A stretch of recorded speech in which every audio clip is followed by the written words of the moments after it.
اور باقی جو میرے اسٹالورٹس ہیں جس میں شریعہ افریدی ہے جو اس کے اوپر جو گزری ہے، ان کی بیوی کو اٹھایا ساتھ، پھر بیوی کو پکڑنے اور بچوں کے ساتھ پکڑنے کی کوشش کی، اور جن حالات میں رکھا وہ جو ڈیتھ سیل ہوتا ہے اس کے اندر چھوٹے سے کمرے میں توڑنے کے لیے اس کو علی محمد جتنا پریشر اس کے اوپر بار بار اس کو پھر جیل میں لے آتے، اور یہاں میاں محمود رشید، اعجاز چودھری، عمر چیمہ کی بیوی کو پکڑ کے جیل میں ڈال دی۔ اس کا کیا قصور ہوگا صرف توڑنے کے لیے کہ کسی طرح یہ کہیں کہ ہم تحریک انصاف چھوڑ رہے ہیں۔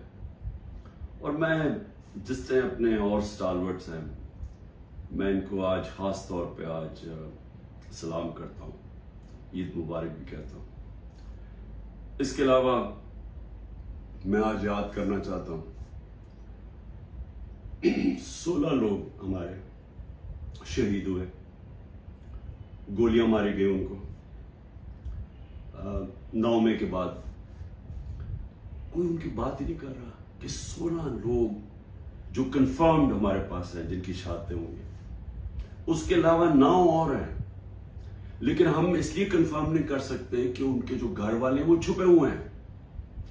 یہ جو دہشت اور یہ جو خوف کی فضا بنائی ہوئی ہے وہ چھپے ہوئے ہیں، اور وہ کنفرم نہیں کرتے، بولتے بھی نہیں ہیں۔ یہ 16 کا تو کنفرم ہے، 25 کو گولیاں لگی جس سے شہید ہوئے، اس کے علاوہ دو نوجوانوں کی ٹانگیں کٹ گئی، اور ایک کے پیٹھ میں گولی لگی جس کی وجہ سے وہ پیرالائز ہو گیا، بیڈ ریڈن ہے مکمل طور پر۔ کوئی انویسٹیگیشن نہیں ہوئی، کوئی نام نہیں لیتا، بلڈنگ جلی۔ میں خود کہتا ہوں کہ ان کے جنہوں نے بلڈنگ جلائی ان کے خلاف ایکشن لینا چاہیے، انہوں نے جرم کیا۔ لیکن کوئی بات کرے گا کہ کون سے ملک کے اندر آپ 25 لوگوں کو گولیاں مار دیں، 50 اور کو گولیاں لگیں، 50 کو اور گولیاں لگیں، لیکن آپ 25 لوگوں کو قتل کر دیں اور ایک کے پاس فائر آرم نہ ہو۔ چلیں یا تو ہونا کہ کسی پولیس والوں کو گولیاں لگی، کسی کو گولی نہیں لگی، کیونکہ جب بغاوت ہوتی ہے تو وہ ہاتھوں سے نہیں بغاوت ہوتی، بغاوت جب ہوتی ہے تو وہ ہتھیار ہوتے ہیں آپ کے پاس۔ یہ کیسی بغاوت ہے کہ کسی کے پاس ہتھیار ہی نہیں تھے؟ کبھی کوئی فوج کے خلاف بغاوت کر سکتا ہے ہاتھوں کے ساتھ؟ ان کے پاس بندوقیں ہیں، ہماری ماشاءاللہ دنیا کی تکڑی ترین فوج ہے، تو اس کیا ہم نے بغاوت کرنی تھی؟ یہ ان لوگوں کو نہاتے لوگوں نے جا کے فوج پہ چڑھائی کر دینی تھی۔ پرامن احتجاج کرنا جو ہمارا حق ہے، آئین کوئی پاکستان کا ایسا علاقہ نہیں جدھر ہمیں اجازت نہیں ہے پرامن احتجاج کرنے کی۔ برطانیہ کے اندر جو سب سے ان کی مقدس جگہ ہے ان کا پرائم منسٹر کا ہاؤس ہے 10 ڈاؤننگ اسٹریٹ، ہر دوسرے دن وہاں احتجاج ہو رہا ہوتا ہے پرامن۔ یہ تو جمہوریت کے اندر ہوتا ہے، تو یہاں تو ایسے بنا دیا کہ پرامن احتجاج بھی جو بھی وہ مل گیا کہ کنٹونمنٹ کے اندر وہ سارے دہشت گرد ہیں، بغاوت کر رہے تھے، لیکن کسی نے ابھی تک نہیں، 40 دن ہو گئے ہیں، یہ نہیں پوچھا کہ یہ بھی پاکستانی تھے، یہ جو 25 لوگ ہیں جن کی 16 کی کنفرمڈ شہادتیں، کوئی پوچھا نہیں۔ جو بےچارے 2 لوگوں کی زندگیاں ضائع ہو گئی، ان کی ٹانگیں چلی گئی، ایک جو پیرالائز ہو گیا، بستر میں ہو گیا، کسی نے نہیں پوچھا کہ ان کا قصور کیا تھا۔ اگر یہ پرامن احتجاج کر رہے تھے تو کیسے گولیاں ماری ان کو؟ کیا کسی کے پاس کوئی ہتھیار تھے؟ کسی کے پاس ہتھیار نہیں تھے۔ اور یہ المیہ ہے ہمارا کہ طاقتور جو فیصلہ کرتا ہے وہی ہوتا ہے۔ طاقتور نے فیصلہ کیا کہ جناب یہ بغاوت انہوں نے کیا ہے، ان کو مارو۔ کسی نے نہیں پوچھا کہ ایک مہذب معاشرے میں کیا دوسرے کو بھی وقت ملتا ہے اپنی صفائی پیش کرنے کا؟ پھر صحافیوں سے جو ہو رہا ہے، عمران ریاض غائب ہے، ابھی تک کوئی پتہ نہیں کدھر ہے، 40 دن ہو گئے، ان کے گھر میں بچے ہیں، بیوی ہے، وہ کیا اس کا کیا جرم تھا؟ کیا اس نے بھی بغاوت کی تھی؟ کیا وہ اپنا موقف ہی پیش کر رہا تھا نا؟ تو کون سی جمہوریت میں اس کی اجازت نہیں ہے؟ 4 بڑے بڑے صحافی ملک چھوڑ کے باہر چلے گئے، ایک نے ابھی اعلان کیا ہے، پرانا 50 سال پرانا صحافت کرتا ہے کہ جی میں اب سیاست میں بات ہی نہیں کروں گا۔ تو تو یہ کیوں اتنا خوف ہے؟ کیوں اتنا خوف ہے کہ دوسرا موقف نہ پیش ہو جائے؟ کیوں میڈیا کے اوپر پورا کنٹرول کر لیا ہے کہ سارے میڈیا کا منہ بند کر دیا جائے اور صرف جو سرکاری ورژن ہے وہ صرف میڈیا پہ آئے؟ کیوں ڈر ہے؟ اگر آپ سچ اور حق پہ کھڑے ہیں تو بولیں تو دوسروں کو، آپ ثابت کریں۔ یہ جو سارے حربے استعمال کیے جا رہے ہیں، اس کا صرف ایک مقصد ہے، تحریک انصاف کو ختم کرنا، ملک کی سب سے بڑی جماعت کو توڑنا۔ ڈرے ہوئے الیکشن سے، اور یہ کب سے شروع ہوا ہے؟ یہ جب سے رجیم چینج ہوئی ہے تب سے یہ پلان بنا ہوا ہے کہ عمران خان کو جنہوں نے ہٹایا انہوں نے اب دوبارہ واپس نہیں آنے دینا۔ اور ادھر سے دیکھ لیں 25 مئی کو جو انہوں نے کیا کبھی پاکستان کی تاریخ پہ نہیں ہوا۔ اندر فیصلے، بند کمروں میں فیصلے ہو جی، تو ممی ڈیڈی ہیں، یہ تو جی بغل کراؤڈ ہے، ان کو ایک تو آپ پھینٹا لگائیں گے اور یہ جو کریں گے تو یہ چپ کر کے پیچھے ہٹ جائیں گے۔ وہ نہیں ہوا۔ 30 بائی الیکشن جیت گیا 37 میں سے۔ اس کے بعد مجھے قتل کرنے کی کوشش کی، سب ایک ہی کڑی کا حصہ تھا کہ عمران خان کو اب نہیں آنے دینا۔ قتل کرنے کی کوشش کی، اللہ نے بچا لیا۔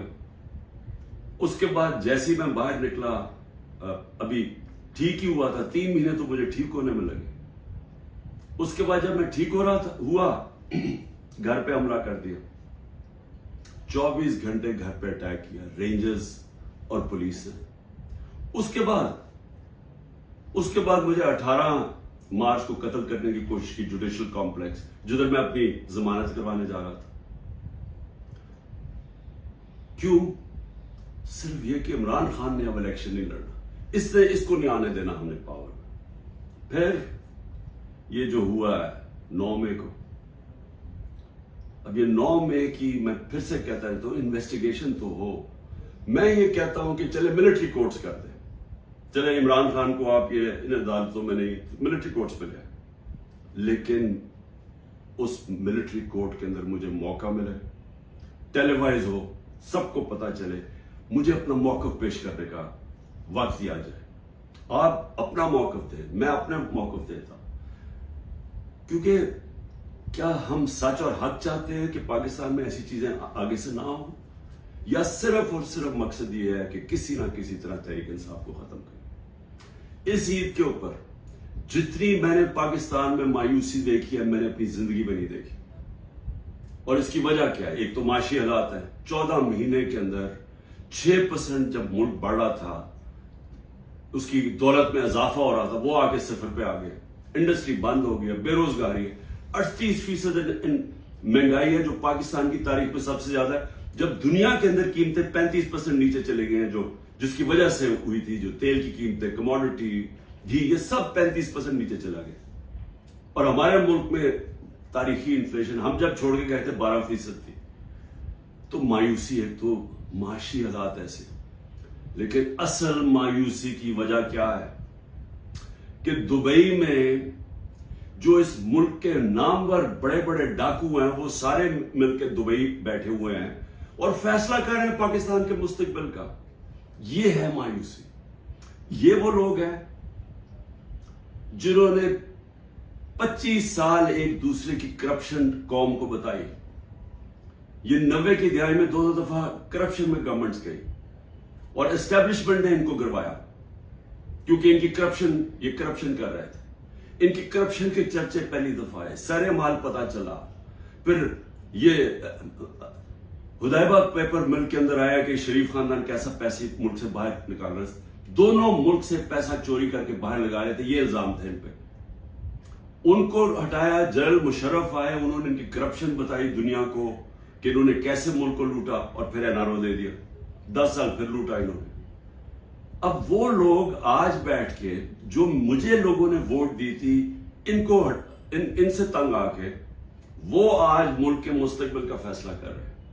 یہ ہے مایوسی۔ یہی ملک کی اسٹیبلشمنٹ نے ان کی چوریاں بتائی ہیں۔ انہوں نے ہمیں، ہمارے جیسے لوگوں کو بتایا کہ کون سے، یہ جب فلانے ملک میں گئے تو وہاں کون سا زرداری نے کانٹریکٹ کیا ہے۔ یہ وہ لوگ ہیں